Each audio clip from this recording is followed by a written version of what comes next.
ನಮಸ್ಕಾರ. ಇವತ್ತಿನ ಈ ಎಕ್ಸ್ಪ್ಲೇನರ್ಗೆ ಸ್ವಾಗತ.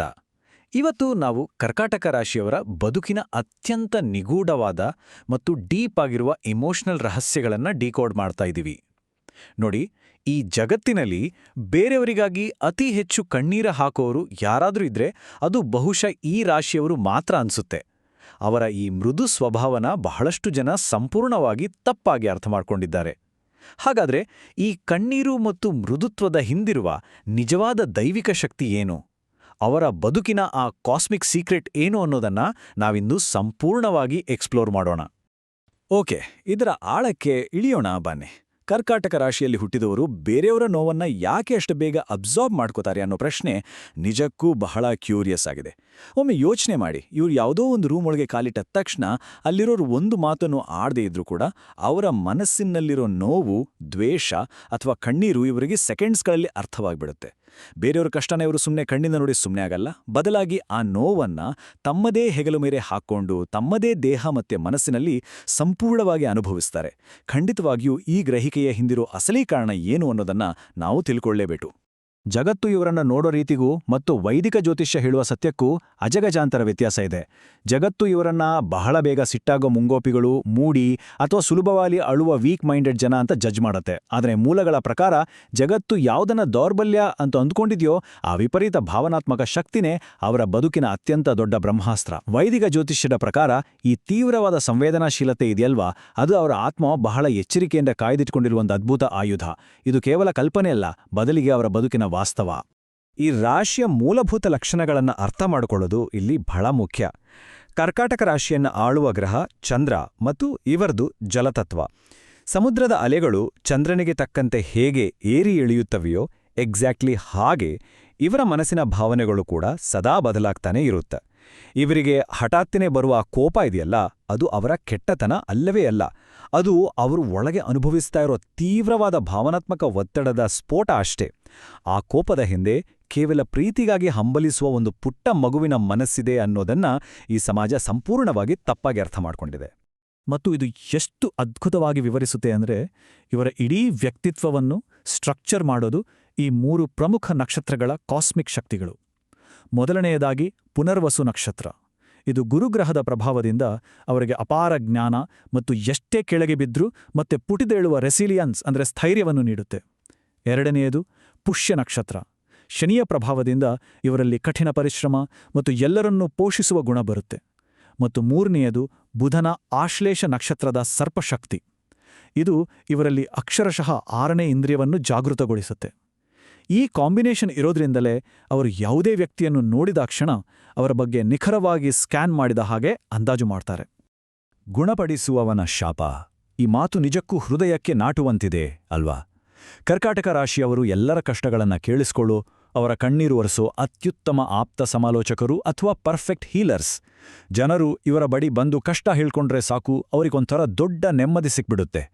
ಆದರೆ ಟ್ರ್ಯಾಜಿಡಿ ಏನಂದ್ರೆ, ಇದುವೇ ಅವರ ಪಾಲಿಗೆ ದೊಡ್ಡ ಶಾಪ. ಮಧ್ಯರಾತ್ರಿ ಇವರು ಒಬ್ಬಂಟಿಯಾಗಿ ಕಣ್ಣೀರು ಹಾಕುವಾಗ ಇವರಿಗೆ ಸಾಂತ್ವನ ಹೇಳಲು ಈ ಜಗತ್ತಿನಲ್ಲಿ ಒಬ್ಬನೇ ಒಬ್ಬ ವ್ಯಕ್ತಿ ಇರೋದಿಲ್ಲ. ಅಷ್ಟು ಜನರಿಗೆ ಆಸರೆ ಆದ ಇವರಿಗೆ ತಮ್ಮದೇ ನೋವನ್ನ ಹೇಳಿಕೊಳ್ಳೋಕೆ ಒಂದು ಹೆಗಲು ಸಿಗಲ್ಲ ಅನ್ನೋದು ನಿಜಕ್ಕೂ ಬಹಳ ಬೇಸರದ ಸಂಗತಿ. ಇನ್ನು ಇವರ ನೆನಪಿನ ಶಕ್ತಿಯ ವಿಚಾರಕ್ಕೆ ಬಂದ್ರೆ, ಈ ಹಳಹಳಿಕೆ ಅಥವಾ ನಾಸ್ಟಾಲ್ಜಿಯಾ ಎನ್ನುವುದು ಇವರನ್ನ ಸಿಕ್ಕಾಕಿಸುವ ಒಂದು ದೊಡ್ಡ ಟ್ರ್ಯಾಪ್. ಇವರ ಇಮೋಷನಲ್ ಮೆಮೊರಿ ಎಷ್ಟೊಂದು ತೀಕ್ಷ್ಣವಾಗಿರುತ್ತೆ ಅಂದ್ರೆ, 10 ವರ್ಷಗಳ ಹಿಂದೆ ಯಾರು ಹೇಗೆ ನೋಯಿಸಿದ್ರು, ನಿಖರವಾಗಿ ಯಾವ ಪದಗಳನ್ನು ಬಳಸಿದ್ರು ಅನ್ನೋದು ಇಂದಿಗೂ ಇವರ ಮನಸ್ಸಲ್ಲಿ ಹಚ್ಚ ಹಸಿರಾಗಿ ಉಳಿದಿರುತ್ತೆ. ಎಲ್ಲವನ್ನೂ ಮರೆಯಲು ಎಷ್ಟೇ ಟ್ರೈ ಮಾಡಿದ್ರೂ ಆ ಹಳೆಯ ಗಾಯಗಳ ನೋವು ಇವರನ್ನ ಬಿಡೋದೇ ಇಲ್ಲ. ಈ ಹಳೆಯ ನೆನಪುಗಳೇ ಭವಿಷ್ಯದ ಅನೇಕ ಅದ್ಭುತ ಅವಕಾಶಗಳಿಗೆ ದೊಡ್ಡ ಅಡ್ಡಿಯಾಗಿ ನಿಲ್ಲುತ್ತವೆ ಅನ್ನೋದು ಅಷ್ಟೇ ಸತ್ಯ. ಇದಲ್ಲದೆ ಪ್ರಾಕ್ಟಿಕಲ್ ಆಗಿ ಇವರ ಯಶಸ್ಸಿಗೆ ತಡೆಯಾಗಿರುವ ಇನ್ನೊಂದು ದೊಡ್ಡ ಸಮಸ್ಯೆ ಇದೆ. ಕರ್ಕಾಟಕ ರಾಶಿಯವರು ಯಾವುದೇ ಹೊಸ ಕೆಲಸ ಅಥವಾ ಕ್ರಿಯೇಟಿವ್ ಪ್ರಾಜೆಕ್ಟ್ ಅನ್ನು ವಿಪರೀತ ಪ್ಯಾಷನ್ನಿಂದ ಶುರು ಮಾಡ್ತಾರೆ. ಆದರೆ ಆ ಕೆಲಸದ ಮಧ್ಯದಲ್ಲಿ ಅವರ ಮೂಡ್ ಸ್ವಲ್ಪ ಚೇಂಜ್ ಆದರೂ ಸಾಕು, ಎಷ್ಟೇ ದೊಡ್ಡ ಲಾಭ ಬರೋದಿದ್ರೂ ಆ ಕೆಲಸವನ್ನು ಅರ್ಧಕ್ಕೆ ಬಿಟ್ಬಿಡ್ತಾರೆ. ತಮ್ಮ ಅತಿದೊಡ್ಡ ಯಶಸ್ಸನ್ನು ಸಾಧಿಸಲು ಅವರು ಈ ಒಂದು ಬಿಹೇವಿಯರಲ್ ಪ್ಯಾಟರ್ನ್ ಅನ್ನು ಕಡ್ಡಾಯವಾಗಿ ಬ್ರೇಕ್ ಮಾಡಲೇಬೇಕು. ಇಲ್ಲದಿದ್ದರೆ ಪೂರ್ಣ ಸಾಮರ್ಥ್ಯವನ್ನು ತಲುಪುವುದು ಕಷ್ಟ. ಹಾಗಾದ್ರೆ ಅತಿಯಾದ ದ್ರೋಹವಾದಾಗ ಇವರ ರಿಯಾಕ್ಷನ್ ಹೇಗಿರುತ್ತೆ ಗೊತ್ತಾ? ಇದು ಇವರ ಲೈಫಿನ ನಿಜವಾದ ಸತ್ಯವನ್ನು ತೋರಿಸುತ್ತೆ. ಮೊದಲನೇ ಹಂತದಲ್ಲಿ ತಮಗೆ ಅತ್ಯಂತ ಪ್ರೀತಿಪಾತ್ರರಾದವರಿಂದಲೇ ದ್ರೋಹವಾದಾಗ ಇವರು ರಸ್ತೆಗೆ ಬಂದು ಜಗಳ ಮಾಡಲ್ಲ ಅಥವಾ ಕೂಗಾಡಲ್ಲ. ಬದಲಾಗಿ ಎರಡನೇ ಹಂತದಲ್ಲಿ ಇವರು ಅಕ್ಷರಶಃ ಕಲ್ಲಾಗ್ತಾರೆ ಮತ್ತು ಸಂಪೂರ್ಣ ಮೌನಕ್ಕೆ ಶರಣಾಗ್ತಾರೆ. ಆ ವ್ಯಕ್ತಿಯ ಜೀವನದಿಂದ ಶಾಶ್ವತವಾಗಿ ಸೈಲೆಂಟ್ ಆಗಿ ಕಣ್ಮರೆಯಾಗಿಬಿಡ್ತಾರೆ. ತದನಂತರ ಮೂರನೇ ಹಂತದಲ್ಲಿ ಆ ನಿಗೂಢ ಮೌನದಿಂದ ಒಂದು ಜ್ವಾಲಾಮುಖಿಯಂತೆ ಸಿಡಿದು ಬಹುದೊಡ್ಡ ಯಶಸ್ಸನ್ನು ಪಡಿತಾರೆ. ಈ ಜ್ವಾಲಾಮುಖಿಯ ಯಶಸ್ಸಿಗೆ ವೈದಿಕ ಜ್ಯೋತಿಷ್ಯದಲ್ಲಿ ಒಂದು ಸ್ಪೆಸಿಫಿಕ್ ಹೆಸರಿದೆ. ಅದೇ ನೀಚಭಂಗ ರಾಜಯೋಗ. ಕರ್ಕಾಟಕ ರಾಶಿಯಲ್ಲಿ ಕೋಪ ಮತ್ತು ಹೋರಾಟದ ಶಕ್ತಿಯಾದ ಕುಜಗ್ರಹ ದುರ್ಬಲವಾಗಿರುತ್ತೆ. ಆದರೆ ಅತೀವ ದ್ರೋಹದಿಂದ ನೊಂದಾಗ ಇವರ ಆ ಮೌನವು ತಪಸ್ಸಿನಲ್ಲಿದ್ದ ಶಿವನಂತೆ ಕೆಲಸ ಮಾಡುತ್ತೆ. ಆ ನಿಗ್ರಹಿಸಲ್ಪಟ್ಟ ನೋವೆಲ್ಲ ಒಟ್ಟುಗೂಡಿ ಒಂದು ದೊಡ್ಡ ಪ್ರಳಯದಂತೆ ಸ್ಫೋಟಗೊಂಡು ಇವರನ್ನ ಯಾರು ಕಡೆಗಣಿಸಿದ್ರೋ ಅವರೇ ಆಶ್ಚರ್ಯಪಟ್ಟು ಬೆರಗಾಗುವಂಥ ಅತೀ ದೊಡ್ಡ ಯಶಸ್ಸನ್ನು ತಂದುಕೊಡುತ್ತೆ. ಇದೇ ನೋಡಿ ಇವರ ಒಳಗೆ ಅಡಗಿರುವ ಅಸಲಿ ಪವರ್. ನಾವೀಗ ಅತ್ಯಂತ ರೋಮಾಂಚಕಾರಿ ಘಟ್ಟಕ್ಕೆ ಬಂದಿದ್ದೀವಿ. ಇವರ ಮುಂಬರುವ ಭವಿಷ್ಯದ ಟೈಮ್ಲೈನ್ ಅನ್ನು ನೋಡೋದಾದ್ರೆ, ಪ್ರಸ್ತುತ ಅಷ್ಟಮ ಶನಿಯ ಕಾಟ ಸಂಪೂರ್ಣವಾಗಿ ಮುಗಿಯುವ ಹಂತದಲ್ಲಿದ್ದು ಜೀವನದ ಕತ್ತಲೆ ಸರಿಯುತ್ತಿದೆ.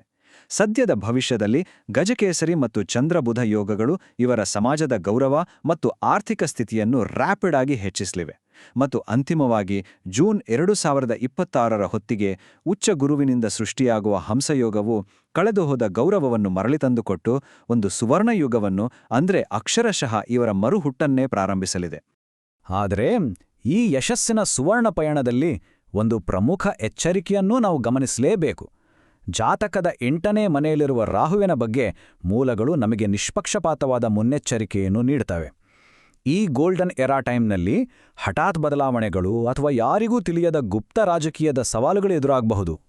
ಬೆನ್ನ ಹಿಂದೆಯೇ ಬೀಳಿಸುವ ಗುಪ್ತ ಸಂಚುಗಳು ನಡೆಯುವ ಸಾಧ್ಯತೆ ಇದೆ ಅನ್ನೋದನ್ನು ಈ ವಿಶ್ಲೇಷಣೆಯು ನಮಗೆ ಸ್ಪಷ್ಟವಾಗಿ ಎಚ್ಚರಿಸುತ್ತೆ. ಈ ಗುಪ್ತ ಸವಾಲುಗಳಿಂದ ಪಾರಾಗಲು ಮತ್ತು ದೈವಿಕ ರಕ್ಷಣೆಯನ್ನು ಕಾಯ್ದುಕೊಳ್ಳಲು ಮೂಲ ವರದಿಯು ಕೆಲವು ಪ್ರಮುಖ ಪರಿಹಾರಗಳನ್ನು ಸೂಚಿಸಿದೆ. ಮೊದಲನೆಯದಾಗಿ ಶಿವನ ನಿರಂತರ ಆರಾಧನೆ ಮತ್ತು ಎರಡನೆಯದಾಗಿ ಹನುಮಾನ್ ಚಾಲೀಸಾವನ್ನು ಪಠಿಸುವುದು. ಆದರೆ ಇವೆಲ್ಲಕ್ಕಿಂತ ಮುಖ್ಯವಾದ ಸೈಕಲಾಜಿಕಲ್ ಅಡ್ವೈಸ್ ಏನಂದ್ರೆ, ಯಾರು ದ್ರೋಹ ಮಾಡಿದಾರೋ ಅವರನ್ನ ಸಂಪೂರ್ಣವಾಗಿ ಕ್ಷಮಿಸಿಬಿಡಬೇಕು. ಆದರೆ ಯಾವುದೇ ಕಾರಣಕ್ಕೂ ಮತ್ತೊಮ್ಮೆ ಅವರನ್ನ ಜೀವನದೊಳಗೆ ಎಂಟರಾಗೋಕೆ ಬಿಡಬಾರದು. ಇದು ರಕ್ಷಣೆಗೆ ಅತ್ಯಂತ ಕಟ್ಟುನಿಟ್ಟಿನ ಗಡಿಯಾಗಿರಬೇಕು. ನಾವೀಗ ಈ ಎಕ್ಸ್ಪ್ಲೇನರ್ನ ಕೊನೆಯ ಹಂತಕ್ಕೆ ಬಂದಿದ್ದೀವಿ. ಅತಿಯಾದ ಪ್ರೀತಿ ಶಾಪವೋ ಅಥವಾ ವರನೋ ಅನ್ನೋ ಈ ಪ್ರಶ್ನೆ ನಿಜಕ್ಕೂ ಆಳವಾಗಿ ಯೋಚಿಸುವಂತೆ ಮಾಡುತ್ತೆ ಅಲ್ವಾ? ಕೇವಲ ಸ್ವಾರ್ಥವೇ ತುಂಬಿರೋ ಈ ಜಗತ್ತಿನಲ್ಲಿ ಬೇರೆಯವರ ಕಷ್ಟಕ್ಕಾಗಿ ಮಿಡಿಯುವ ಇಂಥ ಹೃದಯ ಇರೋದು ಸಾಮಾನ್ಯ ವಿಷಯ ಖಂಡಿತ ಅಲ್ಲ. ಆ ಕಣ್ಣೀರು ದೌರ್ಬಲ್ಯವಲ್ಲ, ಅದೊಂದು ದೈವಿಕ ಶಕ್ತಿ. ಈ ಅದ್ಭುತ ಶಕ್ತಿಯ ಬಗ್ಗೆ ನಮ್ಮ ಈ ವಿಶ್ಲೇಷಣೆ ಅನೇಕ ಹೊಸ ಆಲೋಚನೆಗಳನ್ನ ಹುಟ್ಟುಹಾಕುತ್ತೆ ಅಂದ್ಕೊಳ್ತೀನಿ. ಭವಿಷ್ಯದಲ್ಲಿ ಇಂಥ ಮತ್ತಷ್ಟು ಆಸಕ್ತಿದಾಯಕ ಎಕ್ಸ್ಪ್ಲೇನರೊಂದಿಗೆ ಮತ್ತೆ ಸಿಗೋಣ. ಅಲ್ಲಿವರೆಗೆ ನಮಸ್ಕಾರ.